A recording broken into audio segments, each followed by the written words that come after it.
আমরা অলরেডি আপনাদেরকে press release দিয়েছি, একটা স্টেটমেন্ট দিয়েছি। আমাদের যে permanent representative Nahida Sobhan already একটা চিঠি দিয়েছেন, সহযোগিতা চেয়েছেন এটার ফেয়ার ট্রান্সপারেন্ট এটা ইনভেস্টিগেশনের জন্য। আমরা এটা পুরোটাই আপনাদেরকে ওনার যে কমিউনিকেশন এবং আজকে আমাদের স্টেটমেন্টের মাধ্যমে এটা জানিয়েছি। ইনসিডেন্টের বিষয়ে ডিএমপি বলতে পারবে, বাট আপনি যদি পুলিশের সহনশীল আচরণের কথা বলেন, পুলিশ গত 18 মাস যথেষ্ট সহনশীল ছিল। আপনি আগের দিনগুলোর কথা চিন্তা করেন, তারও আগে পুলিশকে দিয়ে কি হেন কোনো ক্রাইম নাই যে গুমজননী করার নাই, ঠিক না? এই এখন পুলিশ দেখেন এটা মানবিক পুলিশ হয়েছে।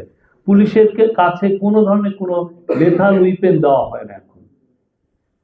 লেথাল উইপেন মানে যেগুলো দিয়ে আপনি লাইভ বুলেট মারা হয়, হ্যাঁ, মরণঘাতী অস্ত্র, সেগুলো এখন দেওয়া হয় না। পুরো পুলিশকে একটা ইউএন যে প্রোটোকলে যেভাবে ক্রাউড ম্যানেজমেন্ট করতে সমস্ত দেশগুলোকে বলে, আমরা সেই ইউএন প্রোটোকলই এখন পুলিশ মানছে।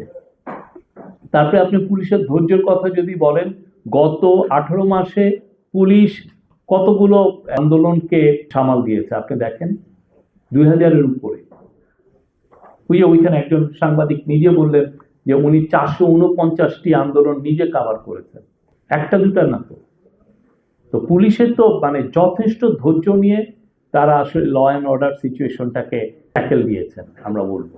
এবং এটা সত্যিকার অর্থে এটা এমন একটা সময় হয়েছে যখন ধরেন এর আগে ব্যাকগ্রাউন্ডটা যদি দেখেন, পুরনো যেগুলো ইনস্ট্যান্স, তারপরে এসে পুলিশ তো আমরা মনে করি যে পুলিশ অনেক ক্ষেত্রেই মানবিক পুলিশ হয়েছে।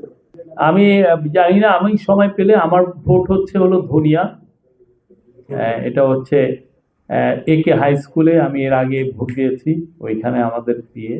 আর চিফ অ্যাডভাইজার কোথায় ভোট দিবেন আমরা ইলেকশনের ভোটের আগের দিন আমরা জানিয়ে দেব আপনাদেরকে।